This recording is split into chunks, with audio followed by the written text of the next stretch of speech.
want to talk about homeschool planners. I love my homeschool planner this year. In previous years, I've hated them, and I would go for the first few weeks of the school year using them and then not use them anymore because it became more of a hassle than anything else to try to keep up with. It was just one more thing to do. This year, that's not the case at all. I have one that I absolutely love, and it's specific to our family and it meets our needs. And so I thought that if I could make my own planner, because it's very simple and easy as you're about to see, that you could make your own too. And you could make one that's specific to your family, because we're all different and we all like different things and we all have different needs. So rather than spending money on something that you're not sure you're going to like, why not just try making something that is specific for you that you know you are going to like? And so I'm going to show you what's in mine and provide you with some links and downloads and just show you how easy it is to put together your own planner, and one that you'll love and use and will help you stay organized and manage your household better. So yeah, let's get started. You guys are about to see how ridiculously easy it is to make your own homeschool planner. So this is mine. It's just a 1.5 inch binder from Walmart that costs about $3. It has the plastic sleeve on top, and in that sleeve I just put a printed paper that I liked. I picked one, I actually made this one on canva.com. It's a program that you can use to make your own graphics, your own, like, you can make all kinds of stuff in it. It's invitations, it's endless, the possibilities are endless. And so they have different things, they have different text packages and backgrounds for you to choose from, and then you just put it all together to come up with something that you like. And that's what I did here. And then I liked this Bible verse. I thought it would be good to see each time I look at my planner as like a motivation or inspiration. And so that is the first part of my planner. And then inside is also very simple. I feel like the best way to set yourself up for success with the planner is not to make it too confusing, just to have the basic needs that you require for your family, and don't try to go above that. So I kept mine pretty simple. Over here I just put some post-it sticky notes of different sizes, and then a pencil envelope that has colored pens for grading. This was also made in Canva, and anything that I've made, I'll definitely put a link for you to download. I'm not 100% sure how that works, so you might have to request it by email. Either way, I have no problem sending these things to you. So if you see something that you like that I've made, definitely I'm willing to share those for free. But this was, I had heard this saying before, and I just kind of changed the bottom of it to say what I wanted to, and made it pretty with different colors and fonts. And definitely good inspiration to start the day. So that's the first thing that I see when I open it. This first folder is just our schedule and calendar. And anything that I have that we would have going on this week that I would have like extra papers for, I would put in here. If it was a brochure, or I honestly don't know. I haven't put anything in this folder yet because we haven't needed to. But inside that pocket is the very first thing is our daily lesson plan. This was also made in Canva. Super easy, and it definitely keeps me on track. And I'll do a whole separate video on how I make our weekly lesson plan, because this has definitely been a huge help to us this year doing it this way. It's kept us organized, and it's kept us on track, and we haven't felt overwhelmed by it at all. So the first thing is our weekly lesson plan. The second page is my to-do list for the week. So, and I just write this one. The only reason that I typed this one up was because there was so much to write that it was taking forever, and my writing is really sloppy, as you'll see on the next page, and it looked much better to be typed, and it went quicker to type it. But on my to-do list, because it changes and things get added to it more frequently than if I have our lesson plan for the week done, that's pretty much nothing gets added to it, but my to-do list, definitely things get added to it, so it doesn't make sense to type it. I just wrote the things on it, and then as things come in that I need to do, I'll add those. And so this is my to-do list, my checklist for the week, aside from our lesson plans. Then I have our yearly schedule, which I posted a video about how I do, and I will put a link here to that if you missed that one. But this is just the days that we have off and what days we are doing school. After the yearly calendar, it goes through the months. And in the monthly calendar, I have written any extra stuff that we have going on, any outings that we have. And so I have the year's worth of school of that in the schedule. The next section in my planner is our lessons section. The folder I use to hold the week that we're on lessons. So we just finished week 2 and we're on week 3 now, so I have our week 3 printouts. Any printables that we're using for week 3 I keep in this folder where they're easily accessed. After that folder, in the section, I keep all the rest of the printouts that we need for the year, because we use My Father's World and they have what is called student sheets, which means that you don't actually print anything. They have them all printed for you and organized according to week. So what I did was took apart the weeks, and each week gets its own folder or page protector. So I have all the student sheets that we need for week 4, all the student sheets for week 5, 6, and so on, all the way through to the end of the year. And when we're on that week, I take them out of the page protector and I put them in this so that I can get to them easily. So that is what is in our lessons. The next section in my homeschool planner is the activities section. If we had brochures to places that we were going on field trips, I would put it in this pocket. Right now we don't have any. And I have post-it notes where some things are covered up that have addresses and just things that I didn't think would be good to share with the entire world. So this is a field trip log. I made this in Canva too, and like I said earlier, can share any of these with you that you would like. And basically it just, any field trips that I know of that we have coming up, I have written down here. The address goes here, the date here, and the purpose of the field trip here. And then I also have the girls' dance information, library schedule, and programs that are currently going on. And then just some extra paper, because we do like a weekly co-op, and we have meetings where we have ideas and try to schedule out what we're going to do for the year. So all of anything extra. We also have a gym schedule, which I haven't actually gotten yet, but when I do get it, it will go in here. And anything that we are doing outside of the house goes in this folder. The next section is documents. And in here, I just keep our notice of intent and our assessments from the previous year and our letter saying that we're good to go for the year, and all that stuff.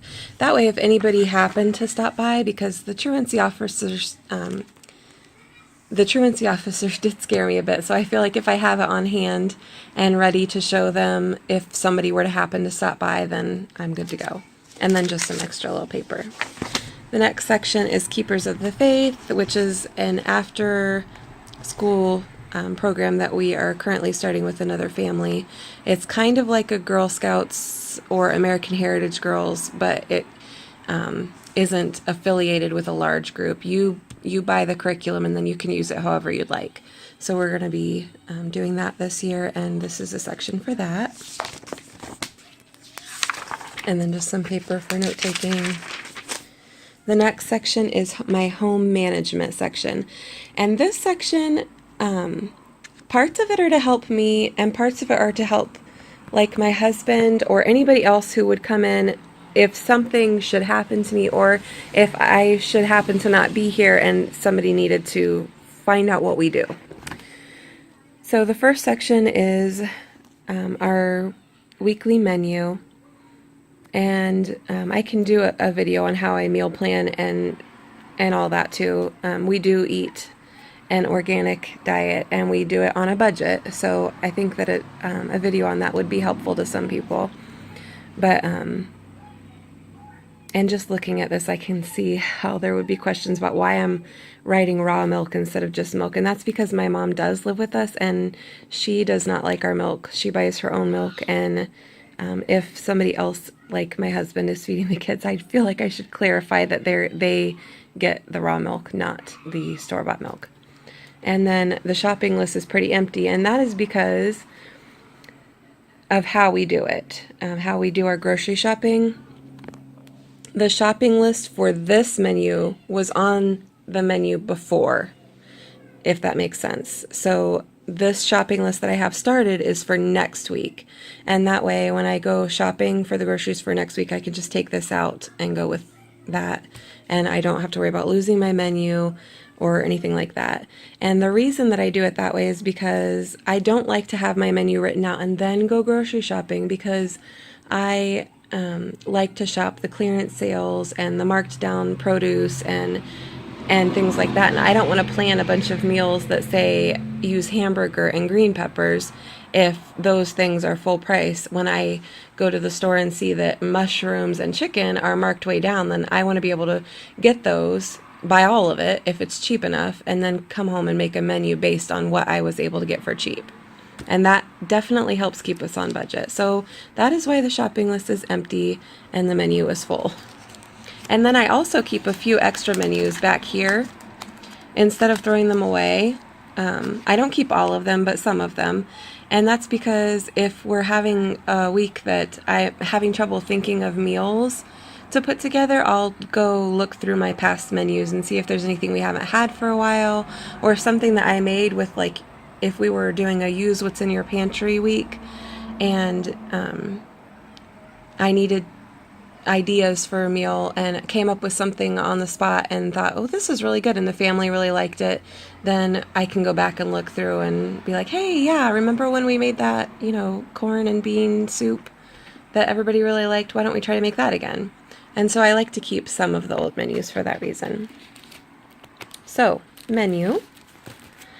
Cleaning schedule, and I will look at this occasionally, but pretty much have it into like a routine that I know what I need to do on any given day, and it's pretty simple. I have a certain amount of things based on what we have going on that day. Like you'll notice Sunday doesn't have very much, Tuesday doesn't have very much, but Saturday has quite a bit, and that's all planned like that for a reason. It fits in with our lives. And that's that. And then a password login. Obviously, I covered up this part, but just wanted you to be able to see that this is what I use for paying the bills. So honestly, I probably could have uncovered it and let you see my passwords as long as you promise to pay my bills.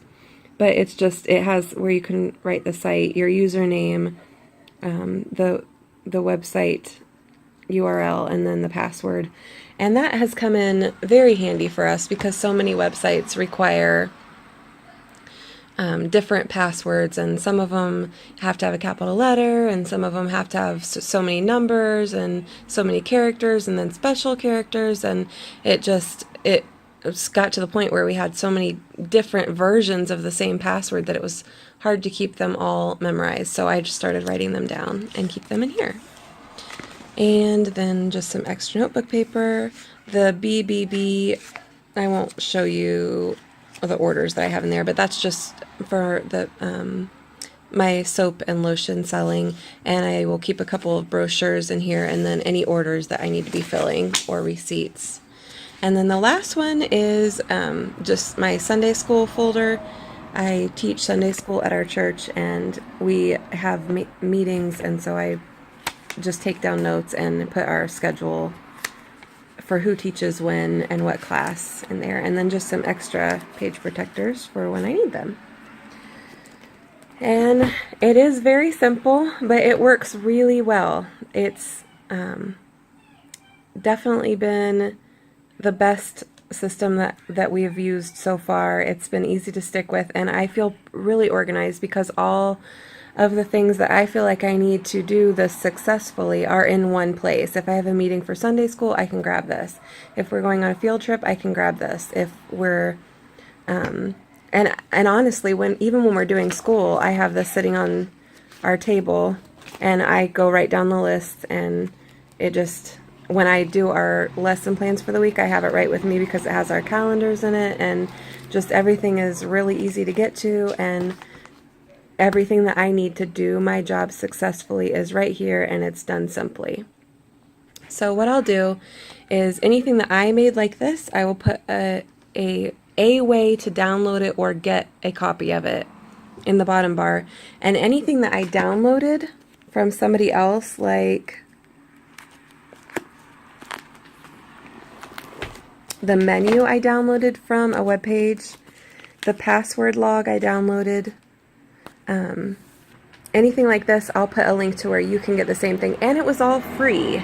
I'm definitely big on finding free things to use rather than paying for them if you can. So that is our homeschool planner, and like I said, I'll put a link in the down bar telling where you can get these downloads and some links to the things that I have in my planner. But I wanted to tell you how to make your planner specific to you, and that's super easy to do. All you have to do is figure out what your specific needs are. I think the key to having a successful homeschool planner is to keep it simple. Like, it doesn't really need a ton of pages and all the bells and whistles. It just needs to be able to be functional, and it needs to be something that's going to help you and not make you feel like you just have one more thing to do. It really just needs to be simple. Just figure out what your needs are, make a list of them, and then go searching. There are tons and tons and tons of free printables online, and with a few clicks you can find exactly what you're looking for. And even there are some free printable planners, and what I like to do is look at them and see if there's anything I can take away from that. Just print the pages that you need or want and leave the rest. You don't have to use the whole planner. You can just take what you want from it. And then if it's lacking something, then go on another search and search for something specifically. So like when I was looking for a way to organize our field trips, I wanted a field trip log, and I wanted it to say certain things, and so I just went to Canva to make mine. But I would just go to Google and I would put in homeschool planner field trip log, and then look at all the different images or websites that come up for free printables, and choose one from there, and just choose one that suits my needs, print it out, put it in my planner, and then go on the hunt for the next thing. So if you were looking for a weekly schedule, you could just Google free homeschool printables weekly schedule, pick through the ones that they have and the ones that you like, and then just do that for each thing in your planner so that you're making a planner specific to your needs. Because the thing I found is that the planners that have the all-in-one kind of thing, and it's all or nothing, and those, you're either wasting a lot of the pages in it because you don't need them, or you're finding that you're feeling like you have to keep up with it, even though it's not really necessary for you to keep up with it. And so this was the easiest way for me to make something that was specific to our family and meets our needs, was just to leave out everything that I don't need, that's not necessary, and to go on a hunt for the things that I wanted in my planner. And for me, those were field trips and schedules and activity logs and things like that. And the rest of it, I didn't really see a need for. For us, it's just, I don't need 100 pages for each kid, and I don't need to have them all in separate pages. As a matter of fact, on our weekly schedule, it was nice to have them all on one page. Everything black is what we all do together.